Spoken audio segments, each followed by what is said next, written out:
இயேசு கிறிஸ்துவின் இனிய நாமத்தில் வாழ்த்துக்கள்.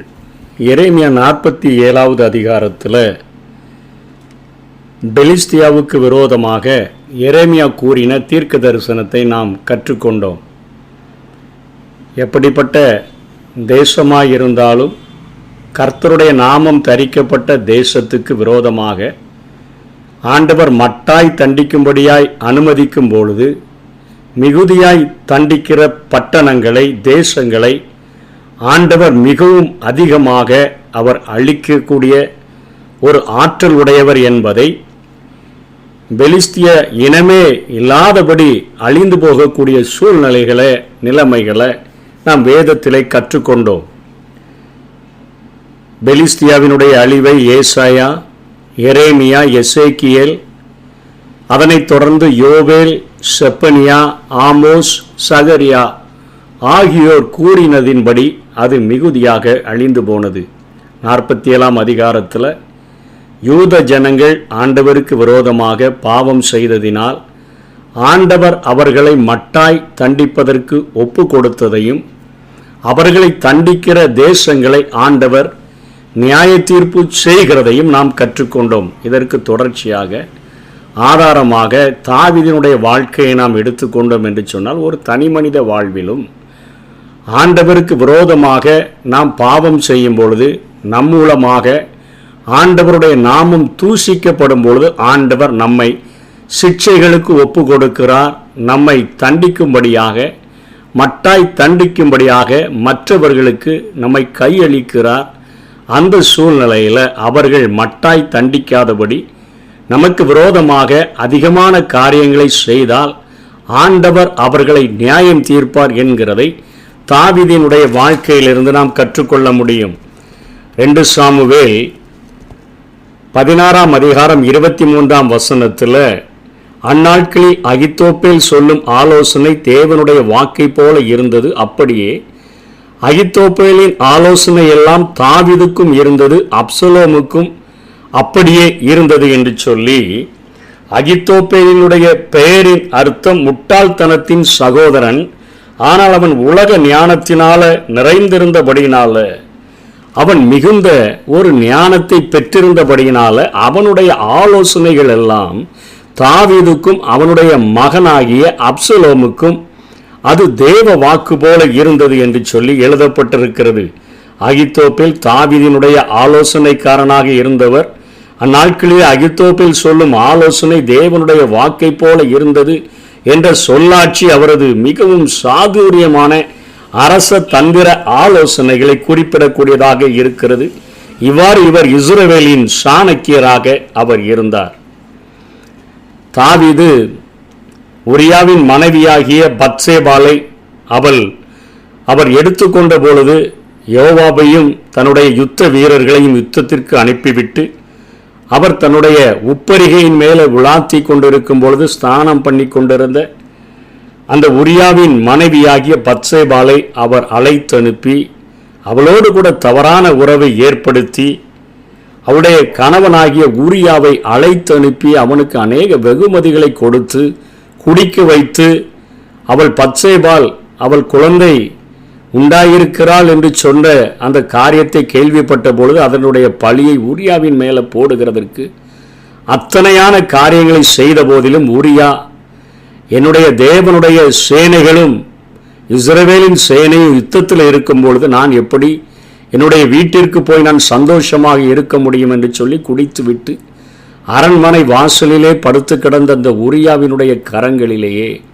உரியாவை கொல்லும்படியான காரியத்தை எழுதி யோவாபினுடைய கரங்களிலே கொடுக்கும்படியாக தாவீது அனுப்பினதை நாம் பார்க்கிறோம். அத்தனையாக பத்சேபாலை கெடுத்தது மாத்திரமல்ல, அவளுடைய கணவனை ஏத்தியனாகிய அந்த ஊரியாவை போரிலே சாகத்தக்கதாக அவனை விட்டுவிடும்படியாக யோவாபுக்கு ஆலோசனை கூறி அவனை கொன்று போட்ட தாவீது 2.5 வருடங்கள் ஆண்டவருடைய உணர்த்துதல் இல்லாமல், ஆண்டவருடைய அந்த சத்தத்தை கேட்காம, ஆண்டவர் யுத்தத்தில் ரிசல்ட் எழுத முடியாத அந்த ஒரு சூழ்நிலையில் ஆண்டவர் நாத்தான் தீர்க்கதரிசியை அனுப்பி அவரை எச்சரித்தார்.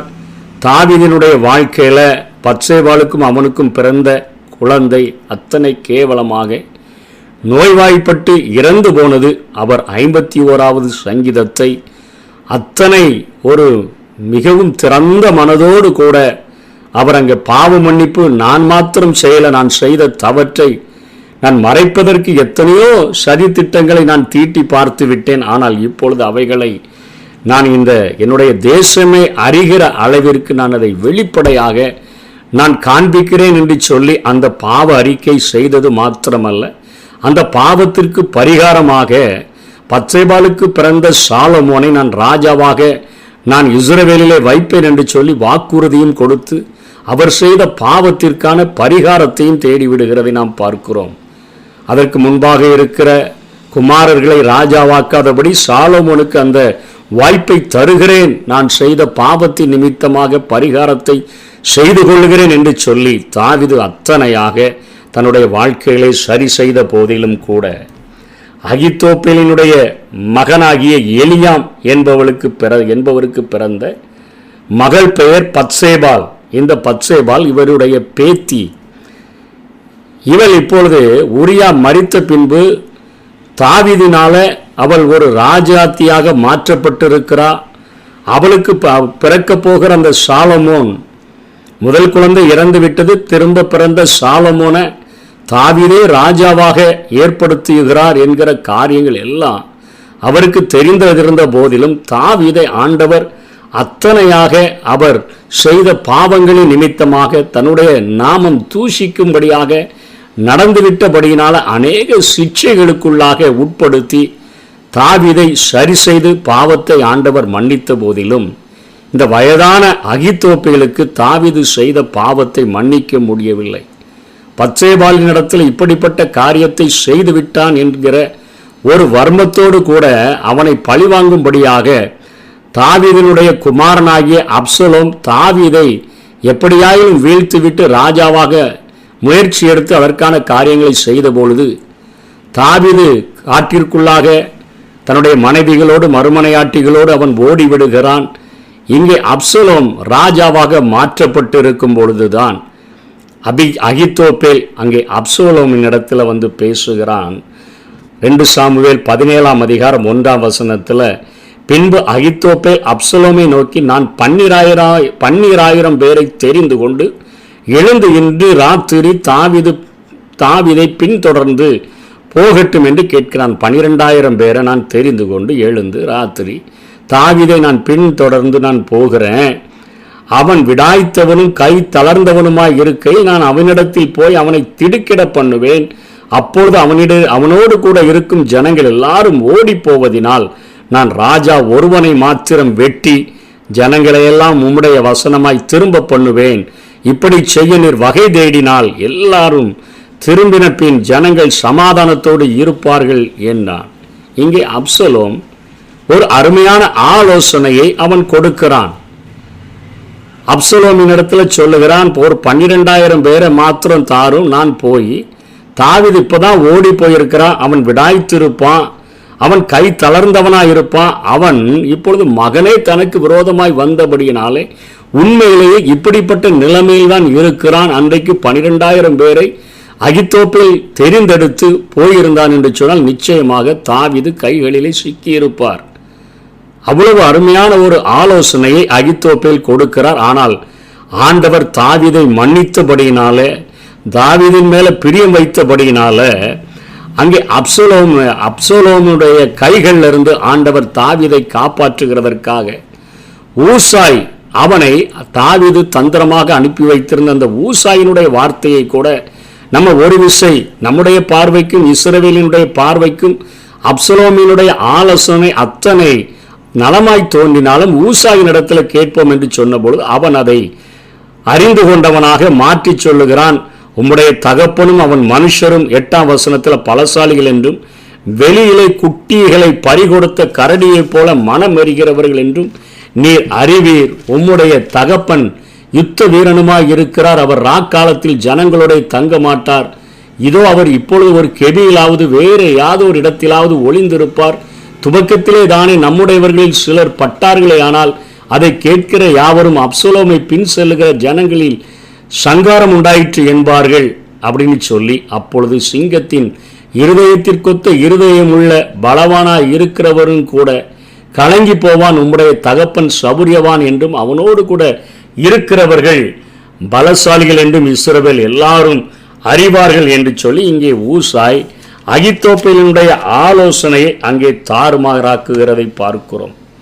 அதற்கு முன்னமே அகித்தோப்பேல் தாவீதினுடைய மறுமனையாட்டிகளை கெடுக்கும் யோசனையை அப்சலோமுக்கு சொல்ல செய்தது. அப்பொழுது நாத்தானின் தீர்க்க தரிசனம் நிறைவேறிற்று. ஒரு மறுமனையாட்டிகளை கெடுக்கிற ஆலோசனையை அகித்தோப்பேல் கொடுத்து விட்டான்.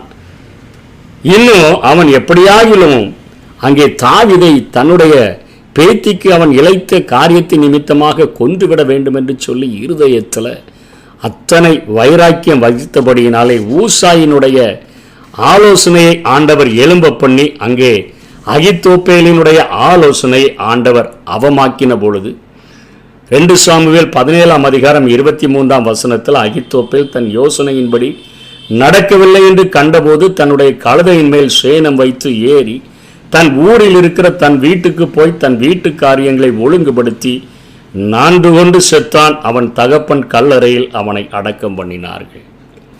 இன்றைக்கு தேவன் அபிஷேகித்த ஒரு மனிதனை, தேவன் தெரிந்து கொண்ட ஒரு மனிதனை, தேவனுடைய கரங்களில் பாத்திரமாக பயன்படுகிற மனிதனை பழிவாங்க வேண்டும் என்று சொல்லி நினைத்த அகித்தோப்பேல் இங்கே 4 கொண்டு செத்ததை குறித்து நாம் பார்க்கிறோம்.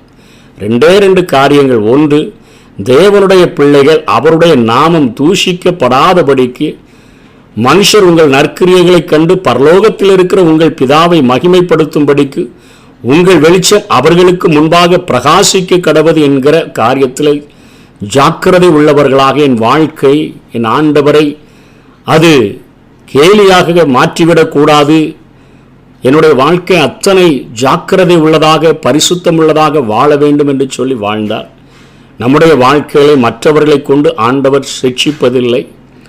அப்படிப்பட்ட சிட்சைகள் அவிசுவாசிகளுக்கும் மற்றவர்களுக்கும் கொடுக்கும் பொழுது அவர்கள் நம்மை மட்டாய் தண்டிக்காதபடி மிகுதியாய் அழித்து விட வேண்டும் என்று சொன்னால் ஆண்டவருடைய நியாய தீர்ப்பு அவர்களை அழிக்கும் வண்ணமாக அது நடந்துவிடும் என்கிற காரியம் இங்கே தாவீதினுடைய வாழ்விலும் அகித்தோப்பேலினுடைய வாழ்விலுமிருந்து கற்றுக்கொள்ளுகிறோம். ஆகவே நம்முடைய வாழ்க்கையில் நம்ம ஜாக்கிரதையாய் வாழ்கிறதற்கு தீர்மானம் எடுத்து ஆண்டவரை எல்லா சூழ்நிலையிலும் அவரை பரிசுத்தப்படுத்தி வாழ்கிறதற்கு கற்றுக்கொள்ள வேண்டும்.